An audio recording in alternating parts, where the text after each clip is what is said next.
the new CurseForge API and the standalone client that doesn't involve Overwolf. So add-ons are a different world now. Slightly. This major enough. Okay, so first thing, people did not like having to get the Overwolf overlay in order to use the Curse client. There is now a standalone client, so that's good. Now it's still, like, I don't want to say they railroad you, but they still do want you to use the overlay. That's the major change here is now if you want add-ons from CurseForge, you have to use a CurseForge client, or you can just download them, but also you need the CurseForge client. You can't use Azure, you can't use WoAP. Yeah, that stuff doesn't have access to it anymore. It's literally just CurseForge or nothing. Yeah. So overall, then with the API, basically in the past, so obviously Overwolf acquired CurseForge stuff. Yeah. Overwolf obviously is a business, right? Now, in that case, what do we expect? We expect them to want to make some money. We also ideally would expect them to want to deliver some value in return for that money, which would include development of the API, development of the client, and any developments in, business model and things like that. And I think the one major development they had made was a profit share with add-on creators. Yeah, now, great. That's great. In theory, yeah. Because if you think about it, if there wasn't a profit share, then I guess any of the monetization of this would just go straight to Overwolf, and the add-on people wouldn't get anything. Yep. Right? Because just having a little donation button is not enough. So that is a good thing, and I suppose I just have absolutely no idea how much an add-on would possibly even make from something like this. If you're an add-on dev and you want to reach out either in a more public fashion or in confidence, and we won't say anything. Or we won't say anything specific, and we'll just say, it's generically in this bracket. Do let us know. Generally, it'll pop up in our Arma video. I think that the idea of paid mods for games actually is something that could have tremendous potential, because then you don't have to rely on Bethesda to make a fully featured, polished, AA, AAA quality expansion to Skyrim anymore. Right? Because, it's like you build the platform, then the economy stuff happens. Think about it with Steam. Steam comes along, and now self-publishing a game is way more popular, and because the platform exists, it helps spur on the actual, the sort of market, in this case of indie games, that pops up in and around that. This is also a key thing in, say, the Roblox IPO and the big valuation that they've got, which obviously is a lot of criticism you can sort of level at that. But fundamentally, if somebody can make a really good WoW add-on and they can actually earn some revenue for that, and maybe that lets them decrease, because think about the impact that person is having on the world. Maybe they're doing something that they don't have any passion for and they're only doing it for a paycheck. And then it turns out the little side thing, doing a WoW add-on that can suddenly pay for their rent. Maybe they can drop their hours in the other thing, put more work into the add-on. You can apply this to any other video game out there. I think that fundamentally is a good thing, because then that person is able to allocate their time into what they are the most, A, the best at, and B, like the most passionate and fulfilled by. So I think that fundamentally is a good thing, allowing people to support themselves by doing really cool work like this. So I'm very much pro all of that. Yeah, and that's a good thing from Overwolf. However, yeah, there's the user sides that were obviously not ideal. That's one thing. And in addition to that, I suppose a problem here where, they let other services use their API. So they're just providing add-on distribution for free for an open source bit of software or something like that. So in their head, it's like, right, we don't make any money from this. Our creators don't make any money from this. It taxes our servers. Why are we doing this? So that's why there's API version 2 that does actually have external things in a approval list. But generically speaking, it does mean that if you're using WoApp, it's not going to be hooking into CurseForge anymore. But it still is going to be able to use Wago, which of course is where people will know to go for their WeakAuras, or GitHub. Yeah. Also, they have their own stuff as well. Okay, cool. Yeah. So that is basically the situation there. I think overall, look, this is generally a good development, and the reason why I say that is number one, for the add-on creators, if they want to go in CurseForge and just do the the thing that gets them paid from doing that, they get to do that, so they can opt in or out into whatever way of distribution they want for their add-on, which is like their right, it's their add-on. It also provides some stability and clarity in the overall scene. Yeah. This means if you want to go this way and not use the Overwolf overlay, you can do that. If you know you want to use Azure or WoW App or something, personally, I use WoW App as an example, then you can just use WoW App. You can make your choice, and I guess we just... Well, the lay of the land is more settled. Yeah, the problem is that right now you can't make your choice because, as an example, WoW App has access to absolutely fuck all, basically. You know, DBM and WoW App, sorry, it's a CurseForge. That's where you go to get it. That's kind of that's the thing where users, this is ostensibly, ideally, if all pans out well and as intended, this is better for the overall scene and for the people making it. But that inherently comes with a user disadvantage. Yes. So users are going to be, and fairly rightfully, generally pissed off because they're taking the downside. But that's the thing where it's always this kind of incentives. Devs, platform users. Not everyone can be super happy all the time. There's, if for one to gain, it has to be taken from somewhere else. Because I think that's kind of that's the rub of it. And I don't know, I definitely... DBM is on Wago. Is it on WoW? Is it? Interesting.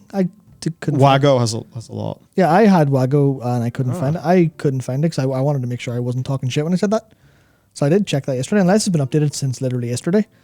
But it's that case of, we're in this realm where it's getting more platform controlled, and that's going to feel worse for users, generally. Not massively worse, you can just get around it, you still don't have to pay anything, just maybe some ads. But then obviously people are worried, well, when does that mean, a paid one shows up with a sub and then you get your updates from DBM a week early? That's obviously pure conjecture and almost certainly never going to happen. But it's now like things are changing and they're not changing in the user's favor in a noticeable, immediate way. Yeah. And I think it's awkward. I think long-term stability is good, and I think the situation was always going to be untenable for Overwolf. For Overwolf, yeah, absolutely. And if it's untenable for them, then it means that they're going to do something with it. Yeah. And I think while that lack of clarity on what the lay of the land is going to be, like while that was going on, it was just kind of not ideal for people. Yeah. So I suppose there you go. Now we know. Yeah, it is definitely particularly awkward. Remember when M+ routing was impossible for a moment while it costed money to work? And then the users adapted and there was feedback and that problem was solved. That's what I'm saying. Obviously, you're right to ask, citation needed on the fact that premium stuff will not happen. For me, that's very much trust in the community, where if someone is like, this is taking me too much time to develop, I'm going to ask for money for it, then the feedback that won't work for people will get through. Mm-hmm. And then they'll either, maybe they'll remove it from pay and ask for like Patreon donations or something instead, or someone will develop an alternative that's better or does the same job without that paywall. As to whether that's the right thing to do or not, it's irrelevant. It's about what the user's experience is and how the community adapts as this like overall thing. So, I mean, definitely there'll be people who will ask for, money for stuff, 100%, and the right to do so. But if you don't want to pay for it, you don't have to. You can not use it, and then that's a gap in the market for someone else to come in and do it for free. It's very awkward whenever you look at, look at all of how modding has went over time. Because obviously, a lot of people chat bring up the Skyrim scene and be like, well, that went to shit with paid mods. Yeah, that's execution problem, not necessarily a principal problem. Yeah, that's the thing. People will always use that Skyrim example to try to be angry at the principle. Yeah. And you're totally right. That was an execution problem. Yeah. Something like that requires a lot of oversight, management. The laissez-faire style of Valve is fucking not that. Right? Like whatsoever. So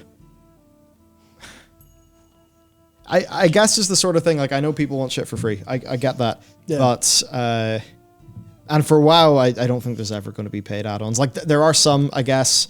Now, technically, there's some iffiness as to whether that's okay. I'm fairly sure that is just not allowed by the, not allowed by the terms of service or anything like that. And we're talking about this. I'm talking about that revenue is generated via advertising and stuff like that on Overwolf, and I believe it's just that the add-on creators get a slice of that in the same way that, you know, if you're using Curse or something like, you know, before when that was all wasn't Curse own MMO Championship, they did all the MMO Championship, what MMO Champion, they did all the add-on stuff.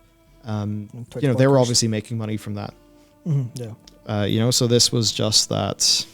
Yeah, Zygor's a 15-a-month add-on. Oh yeah, Zygor's level. Yeah, I wonder if there's anything there where it's like the add-on is technically free, but then data that is picked up. I'm pretty sure that's how the Dungeon Tool stuff was going to work as well. Is going to. I think it was going to. Oh, what? Yeah. No, that was. I remember that drama. That was fucking something. Yep. Now another thing for add-ons. WeakAuras version 4. Oh yeah, update. Nested Grips. I love WeakAuras. It's such a well-made product. It's wonderful. It's fantastic, and it's ruined the game. No, I don't say that with confidence. That is in fact a joke, but it is definitely an extremely powerful tool. Yeah, WeakAuras is a pretty fucking awesome piece of development. You cannot deny that. Very powerful, and for the people who do use WeakAuras, this is actually pretty big because there's nested groups. Yeah, so which is that will massive just make QL change. Yeah, the quality of life and how you manage your stuff, even construct them, is just going to go way, way, way up with this. So there you go. That should be nested groups and a load of other stuff. There's even one that it was what was it? It was, I think it was the message stuff where you can send chat messages to custom targets. I think you always could send chat. I mean, obviously add-ons send chat messages all the time because you know the chat bubble with your marker from DBM. But I was looking, I was like, holy shit, that is so much. That is so much functionality baked into WeakAuras now. And it's so much, so easy to use at the same time. Where I had all these ideas, man. It's like, if it can automatically respond to messages as well, then you can take so much of the organizational work out and make it computational. Because the example I had was, you can whisper so you can choose a specific target to whisper, right? Through WeakAuras. So I was thinking I might be wrong here, but if you wanted to innervate, right? You have a button that's innervate. Because you've got like the group inspect library, you can see other people's cooldowns. And there might even be one that's already like that. But you know, you click your innervate button and it's a WeakAura. You click your innervate WeakAura. It checks for anyone in the group with innervate up, and it whispers them with your name. And then if they can read chat messages, then they would have a WeakAura that is just innervate the last target who whispered you asking for an innervate, which would remove the entire, which would be really, really nice and good QL, but it would also remove like the organizational element of that, making it a little bit too strong. And I'm pretty sure there are already ones like that, but they're like manually done with macros as opposed to a WeakAura based thing. Yeah. So that's one possibility. I was thinking of that. Maybe it already exists. Maybe it doesn't. Maybe I'm talking shit, but it's very much like, God, it's really powerful. It's real strong. Yeah, they already exist for and PI for priests. Yeah, so maybe it's not new, but yeah, wild. Yeah, just insanely powerful, and this will make it better. Yeah, I think it'll just be interesting to see. And I hope WeakAuras, like, I don't want to get banned or anything. Not at all. No. I think it's just, it is such a powerful tool that maybe Blizzard starts to get a little bit worried about maybe what that could do for their game design and stuff. Yeah. And Ozeros is really having a moment in chat. We have no plans to sell an add-on of any form. And when we actually were doing a add-on project that I think we invested like, you know, a good few £1,000s in, we had absolutely no plans of a paid release or anything like that. So you are indeed getting angry at a shade of your own invention. But I think that's something that people generally do to feel a bit better about themselves. Yeah. Gotta rage at something or else the quiet inside will get loud. Yeah. And such. Also, I think... I guess on a principle level, I think if people want to ask for money for what they've done, I think that's okay. It's also fine if someone else wants to offer that similar thing for free. Not the same because IP and stuff, but... Yeah. You know what? I think we've just got too old and tired to be really angry about things anymore. Yeah. I mean, like, obviously, if this resulted in a pay-to-win thing from Blizzard's end, then that would be a problem, 100%. But that's where I think the community would be like, no, fuck this. Yeah. I would hope so. Oh yeah, they totally because would. the same, or Blizzard maybe do something about that, because you look at the cheat market. Obviously, that's a massive market. No one likes it. Fuck all of them. Remember Glider? Blizzard brought down the legal fucking hammer of wrath on them. Remember that? Was it WoW Glider? Oh, I remember WoW Glider. Oh, the videos. He was the big beardy fella, the beard dude, who I think he was the one who was promoting, or like was the face of the WoW Glider videos. And I would watch all these as a kid during TBC and Wrath, and it's just, oh, here's a fucking Tauren just autopiloting around the Barrens. And of course, that's all like paid cheats. The whole paid cheats industry is like so big. Absolutely, yeah. Shocking. Yeah, awful. Yeah. Awful stuff.